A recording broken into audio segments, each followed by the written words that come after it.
Hey there. So I figured I've talked a lot about the solar remote control system and all the data and smart brains that the CERBO GX from Victron gives us, and I thought I would show some of that off so you can kind of see what I've been talking about and why it's one of the cool features of the Victron systems. Um, you can configure your system to be completely private, store information just for you. It does push it all to the cloud, but you can secure that. You can also provide a public shared link to show certain parts of your data if you want, which a lot of people do. If you go to the VM Victron Energy World, this is basically a giant map of all the systems that are sharing data around the world. And you can click on any of these. Let's go over to the US. You can see all these systems now that are sharing information. If I go to here, which is where we are, you'll see I am sharing some information there. If you select one of these, you get a quick, view of charging and solar capacity at the moment. However, if you click visit, it will then take you to what is being shared at that site publicly. So we do share some of our information. It does not share like GPS coordinate information and that kind of stuff. It's fairly obscured, as you can see. Doesn't really show you where they are. But yeah, you can check anybody else's site out as well. Let's go over to our system. As you've seen in recent videos, probably, this is the completed solar system. I do want to clean up some of the wiring here and a few other places. I want to shorten these cables up so they're a little more aligned and look a little nicer and easier to follow through routes. However, this is all up and running and working as of about a week ago. So we've had the system online for a while, so we've got a lot of data, but completing all the components, as some of them were put in at the last minute. For example, the battery balancer down here and this shut off right here. I just recently added those. So anyways, this is the system. Over here you can see we've got our grounding bus. I think I have another picture of that as well. Right here you can see the grounding bus system. So all of the devices like the inverters that have an actual ground bus in them, the grounding rod outside that's a 4-foot copper grounding rod, the grounding wires up to the solar panels themselves and into the PV combiner to do a lightning arrest, all terminates in this big copper bus here. So anytime I need to add that, I can. The ground wire for all of the AC systems also terminates on that as well, so it can all feed straight to the 4-foot in-ground rod. This was the final wiring diagram that we put together. It's pretty accurate now. I think everything's done here. The only thing that's not online is all of this wind stuff. That is our next phase. We have these 2 turbines. There is a video out there on those if you want to see it. We're going to install this Ninlindy first, and then we'll probably go back to the Picasso, which is kind of a cheaper, smaller unit. But I want to get those fed in and working correctly. And then we will be able to do some wind experiments and see how wind can fill in at night when the sun is gone. So I am logged in as my account so I can see all the information. Currently, we just have this one installation here. And the main dashboard, which you can see at the public link, really gives you this kind of cool live diagram of what's going on in the system as far as how much PV wattage is coming in from the panels, how much DC draw there is off the battery banks, what the charging state is. So if you look at this at night, you'll see it's down in the 90s as things draw from it. The AC loads coming out of the inverters. And then this AC input is if you have a grid tie system or a charger running, it would show up here. We do have that generator charger, the blue charger, but it's not on because the generator's not hooked to it, so you don't see any of that input data there. And then there's a quick overview here. Like right now it's selected by month. I can switch this to today. There's a quick system overview of consumption, the solar amount of solar coming in, the battery average, those kind of things. You can switch it directly to consumption, which gives you some nice data. The really good stuff, though, is in this advanced tab. The advanced tab, you can create custom versions of these charts. You can create existing charts. So when you drop this down, there are 10 widgets for the system overview. There are 6 widgets for the battery monitor, 7 for the solar chargers. So you can see there's some pre-built ones here. You can also create custom ones, which let you select any device, find any piece of data being sent by that device, and graph it out in whatever means you want. Most of these, except for the last couple, are ones that are built into the system. I just turned them on. When you first get this system online, there'll be nothing on this page. You need to go in and find the widgets you want. However, you can see how much data I'm getting here between like the inverters, the yield from the solar system. So today you can see the smaller, the MPPT 100, you can see what it's been doing since this morning. You notice right here there's a huge spike in wattage. That is because as the sun came up, the battery system had been running all night. It was down to about 96%, I think, overnight. And as the sun came up, the charging system started consuming power off of this MPPT, off these panels. There's also the larger MPPT down here, and you can see it did the same thing. So it's pulling power off of both of those sets of panels. So you can see at its peak this morning, it pulled 1,000 watts out of those panels. So it charges the batteries pretty fast. You can see the state of charge as it drops here, 96. We hit down to 96% about, basically. And then obviously it came right back up to 100 in the short time it took to charge it. You do get a lot of great stuff like battery history, like the deepest charge in amp hours that we've hit in the time frame selected, total amp hours drawn, and then things like minimum, maximum voltages. This minimum voltage is not actually accurate. When I installed the device that's looking at this, we had it hooked up to a 12-volt system, so it recorded that. So I haven't figured out how to clear that without clearing all the data, but not a big deal.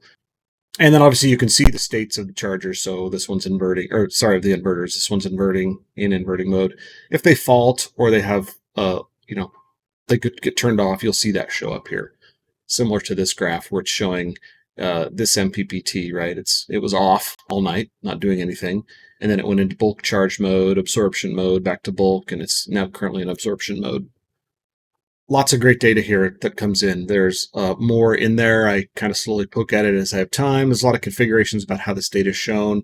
I do like that you can specify, all kinds of crazy time frames, the day before, the previous month, this month, last hour. So you can switch it over to last hour and it'll update.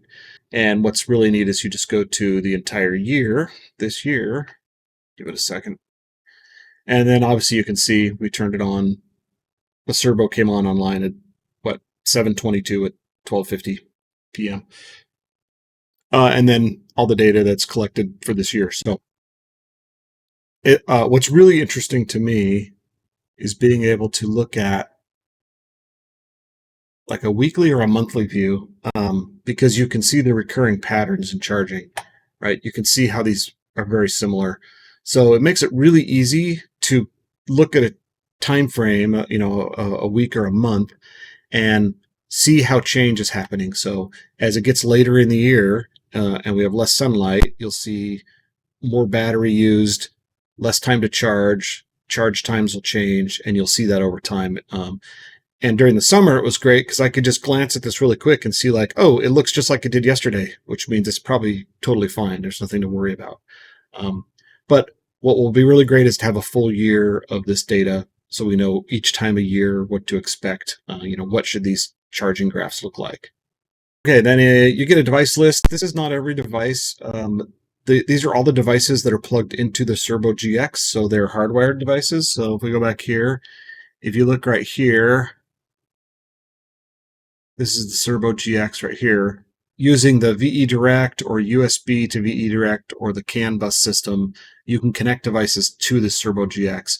That's what's showing up in this list is the hardwired devices. Some of these devices are like this guy, the charger here, and I believe the maybe it's just the battery balancer. Some of these devices are Bluetooth only, and what they do is they talk to the Bluetooth network that's built by the Victron system itself. So when you fire up your first device, you can say, hey, start a Bluetooth network for called this for my stuff, and then you can have every device join it. Even the hardwired devices join it as well. But having everything done that way, all these systems are talking to each other. The only difference is like with this charger box is you don't get some of that data here. If you're in the app, looking at the Bluetooth app, when you're near the devices, all of that data is there. So there are a few devices that don't support this cloud-based data gathering, but there's not very many, and they're not devices I'm too worried about, like the charger's not on that often. When it is running, I can see all that data here, but what I don't see is the really great in-depth long-term data. In settings, you can, if you have a lot of systems, you can create tags and things like that, set locations, create different users that you want to have more access to your system. One thing I like is the alarm rules. So these are completely configurable by device, so I can set alarms. These alarms then alert via email. I've also built a bot for Slack. If you use Slack, that actually sends these alerts into a Slack channel for me because I'm in Slack a lot because of work and personal use. So it is nice to get alerted on these whenever they come up. And I've been just messing around with different types of alerts to see what's valuable and what's not. The other thing is there's a display panel. This guy that's mounted in the actual cabinet where the solar gear is uses HDMI and USB to work. And it's a touchscreen, so you can go in and look at all the devices. Well, that's neat when you're there. However, when you're remote, it's not obviously as useful. However, within this system, you can click on Remote Console, and it actually takes control of that console. What's interesting is if you're looking at the actual console on site, it sees everything I'm doing here. So you'll see the screen change. So it's truly like a remote desktop type thing. So I can see what that panel was showing. I can then go into the different screens. So there's the device list. So it's showing the cabin inverters, how much wattage they're pulling, cabinet temperatures, what the battery monitor shunt sees. You can set up the different notifications, or you can view all the notifications from here. Here's the two MPPTs. Now, if you select one of these, you can actually go into it and get more data. What state is it in? What's the PV voltage, current wattage? This is super nice. What it sees on the battery, total yield, those kind of things are all in here. So it's kind of handy being able to remote control that. You can also do that from your phone. If you have the app installed, you can select the CERBO GX and say, show me the remote, and it will bring this up on your phone as well, which is a pretty handy feature if you're not at a computer. And then obviously you can share photos of your site. These can be listed in the public section if you want to show people what your installation looks like. You can also turn that off. So, and then alarm logs, things that have come up as alarms. These were me messing around with alarms earlier. So that's pretty much it. I just kind of wanted to go through that because I talked about it so much and let people see what it looked like. And as I said, you can go out to VM Energy World and look at all kinds of installations. There's some really big ones out there that are pretty fascinating to look at. VMVictronenergy.com. There we go. Look how many are in here. 71 installations in this area. Tesla Solar. Let's go take a look at that one. Oh, here you go. So here's a cool one. You can see the grid tie system, a generator option here. Wow, look how much power they're generating. Pretty cool. Let's see if they have any advanced. Oh, they do. Nice.